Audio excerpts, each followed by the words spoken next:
With the rise of AI, everyone seems to be turning for it for everything from college papers to fitness advice. So let's take a look at what ChatGPT says on how to build muscle and see, since basically what it does is scours the whole internet, articles and research findings, people's opinions and all that, and puts it all together, and we'll see if it's giving us good or bad advice. What's the best way to build muscle fast? Analyzing data. Let's see.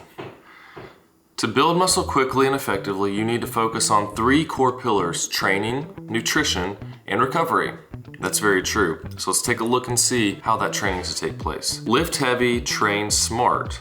Follow a progressive overload plan, meaning you increase weight, reps, or intensity over time. So far, so good. Best practices. Train 4 to 6 days per week. Focus on major compound lifts like squats, deadlifts, bench press, rows. That's good advice because, with compound lifts, especially starting out, you're hitting a lot of muscles at once. Like with the squat, you're hitting your hamstrings and your glutes and your quads. So good all around type of lift, especially if you're doing full body workouts so that you can get more done in less time. Same thing with bench press, you're using your chest, triceps, shoulders. With rows, you're using your back, your biceps. Getting a lot done with a little bit, but 4 to 6 days per week, that could be push-pull leg split twice, it could be upper-lower twice, it could even be full body workout 2 or 3 times, but ideally you want to hit every major muscle group twice per week. Oh, there we go. Train each muscle group twice per week. This optimizes growth because you really don't need a whole lot of time for a muscle group to recover. You see a bro split and someone does chest one day and they don't do it again till the same day next week, and it's like, well, you just wasted all that time. You recovered after a few days. You could have done it again. That's why something like a push-pull legs is a good split to do, or upper lower. 8 to 12 reps for hypertrophy, 3 to 5 sets per exercise. Really when it comes to hypertrophy, you'll be growing similar amounts of muscle, anywhere from 5 to 30 reps. Now, what does that mean? The lower you go in the reps, it's gonna be easier because it doesn't take as long, but you're way more likely to get injured, because if you're doing squats, heavy sets of 5, you're getting close to your 1 rep max and more likely to injure yourself. But if you could try to do 30 to failure, and that's the key, you're going to failure at 5 or at 30, somewhere between that range. If you're going to failure at 30 on squats, you're gonna be dying. It's like a cardio workout. So 8 to 12 is a general good rule. I like to go for like 10 to 15 with most exercises, or heavy compounds like 10 to 12, and then the accessory lifts like 15 to 20. And that works pretty good. It really just depends on which exercise you're doing and how your cardio is for that as well. 3 to 5 sets per exercise. That really depends too on how many exercises you're doing, because ideally you want to get like 10 to 20 working sets a week. So if you're working out a muscle group twice, you're looking at 5 to 10 sets per workout for that muscle group. So it might be like 3 sets of bench press followed by 2 sets of dips or cable flies or something, and you do it again 3 days later, and that ends up being 10 total sets, or you double that volume with like 4 sets of bench, some cable flies, some dips, towards 10 sets, and then you're doing that twice, it's 20. So somewhere between 10 and 20, start on the low end and work your way up as you see if you're recovering. Limit rest 60 to 90 seconds between sets for hypertrophy focus. I disagree with that, because really, you just need to rest long enough to where you can give it your all again on the next set. If I just did a set of squats for 12 reps and I'm dying after a minute, or even 2 minutes still breathing hard, I'm not gonna go right back into it, because it's more hypertrophy, because that's what this is. I need to have my breath back so I can get through the exercise, and my quads are the limiting factor and not my lungs. So train, lift heavy, train smart, some good stuff there, but not all there. So how about nutrition? Eat to grow. Eat big, get big, right? Let's see what it says. Muscle growth equals a caloric surplus plus sufficient protein. Yes, so what is a surplus? 250 to 500 extra calories a day over maintenance. You'll gain muscle for sure doing that, but you're gonna gain a lot of fat. So if you train hard, you optimize the stuff, you're getting enough protein in, training hard, that 10 to 20 sets per week per muscle group, hitting it, progressive overload, you could put on upwards of 1 pound a month for your first year. That's 12 pounds in a year. It might not sound like a lot, but that will make a huge difference on your physique. Now, 500 calories a day will equal 1 pound of weight gain in a week. So if you can only put on 1 pound in a month, now you're putting on 4 pounds in a month. What do you think those other 3 pounds are gonna be? If you're getting that 1 pound of muscle, that's 3 pounds of fat. Not quite what you want. It takes about 2,700 calories to gain a pound of muscle versus 3,500 for a pound of fat. But just roughly, that's 3 pounds of fat. So 250 would be the max, I would say, to do a surplus over your maintenance. But even then, you're gonna be putting on like 1 pound of muscle, 1 pound of fat, which isn't bad, but that's a 50-50 split. Like you don't wanna be 50% body fat, right?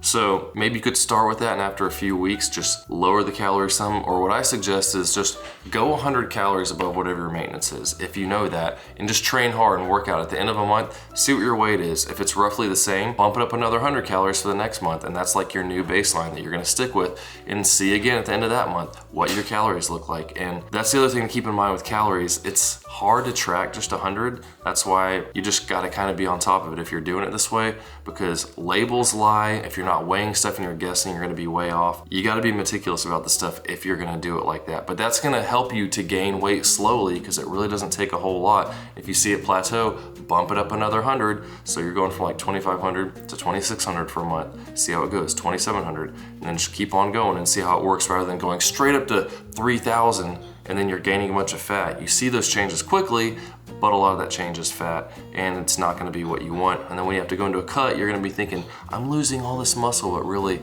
you're not as big as you thought. You just got lots of extra fat. Because if you did that over a year, 3 pounds of fat, 12, 24, 36 pounds of fat, you don't wanna be gaining that, even if you did get 12 pounds of muscle. How about like 12 pounds of muscle and 12 pounds of fat at the most at the end of a year? Or, I mean, for me, my first year I put on about like 18 pounds, and 12 of that, 11 to 12 of that, I'm guessing was muscle. There's a pretty big difference, and I looked relatively the same leanness. And I had some extra water and stuff like that because I started taking creatine. Anyways, protein, how much should we eat? 1.6 kilograms, come on y'all. Like, this is America. You should know, I'm not doing kilograms.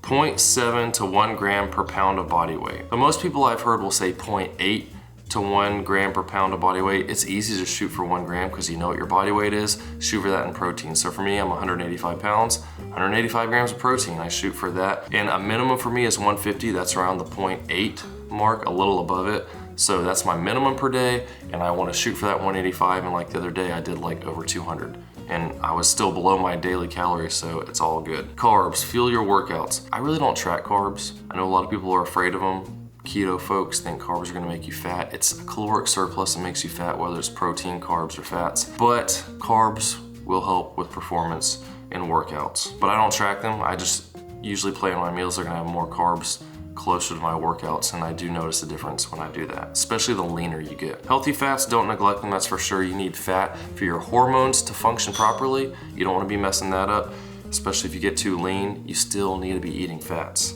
Healthy fats, you can get some nuts, avocados, eggs, whole eggs, that type of stuff, or you know, like red meat. Hydration, yeah, drink water throughout the day. That should be pretty obvious. You know, your muscles are made up largely of water, so you want to stay hydrated to get the best performance. A lot of people don't want to be holding water because they don't look as lean or something, but if you want to get the most out of your performance, you need to be hydrated. Consider tracking your intake via apps like MyFitnessPal.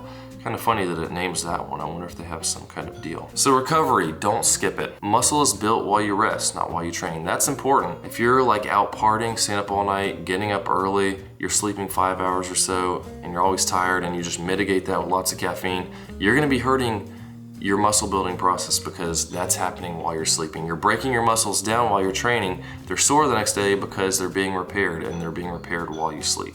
So get good sleep. Rest days at least 1 to 2 per week. I disagree with that because if you're doing like a push-pull leg split, that's 3 days, right? So push-pull legs. If your chest, shoulders, triceps are recovered by the day after leg day, you can go right back into it. And if your legs are recovered by the time they come around again, then you're good to keep going. Now, if you're still feeling sore, then yeah, take a day off until that body part's not sore.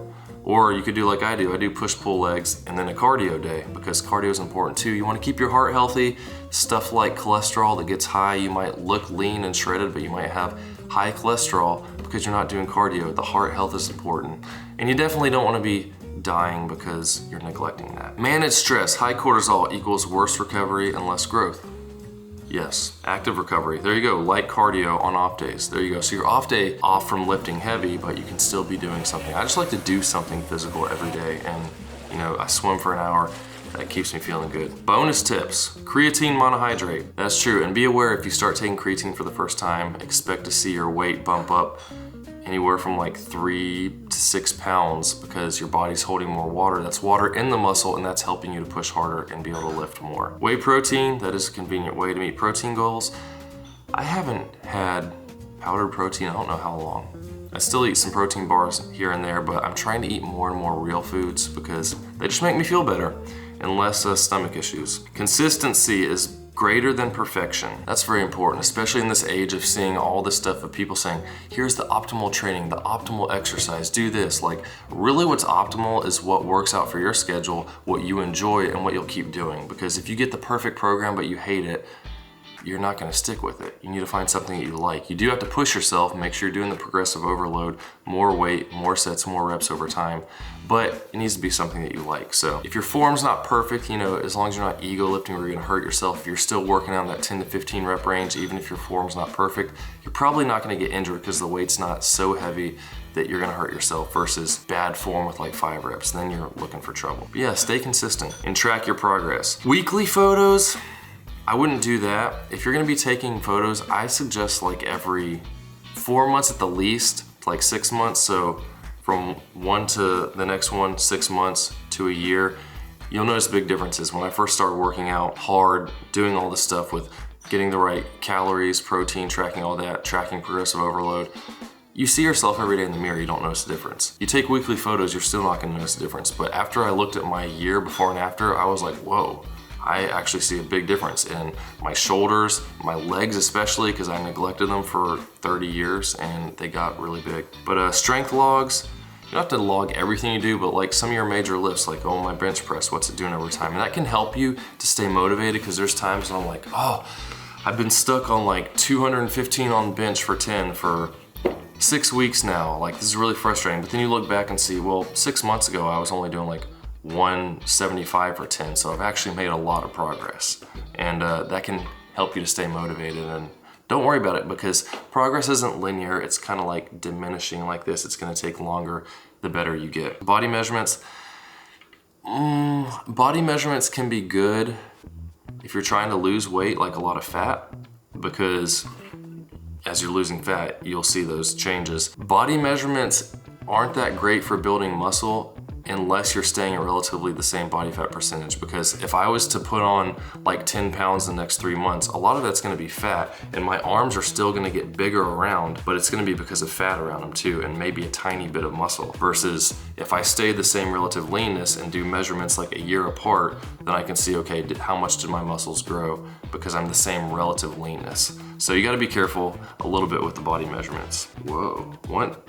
Help building a personalized muscle building plan? I can create one for you based on your goals, equipment, and schedule. Maybe we'll leave that for the next video. Let me know if you have any questions in general about this. I'm gonna go over other stuff like this in the future with like diet and stuff, because this is kind of what I look at as like summation of all the internet has to offer, and then what AI thinks is the best stuff based on what it can gather from that. So there's a lot of good stuff in here, some things to keep in mind, especially when it comes to the diet, so you don't end up getting fat. But the big thing is train hard consistently. Make sure you're pushing yourself in the gym because you're going. Why not get the most out of it? Make sure you're getting enough protein a day, 1 gram per pound of body weight, and just don't go crazy on the calories. Whatever keeps you at maintenance, bump it up 100 to 150. Do that for a month, see what happens with your weight, then bump it up again if you need to, or leave it there. And then, of course, get sleep. You know, some supplements like creatine is what I take every day. Some pre-workouts if you like that, and make sure that you're tracking what you're doing so you can see the progress and stay motivated over time. But hit that like button, subscribe. I got lots of stuff on the channel to help you out, and I'll see you soon.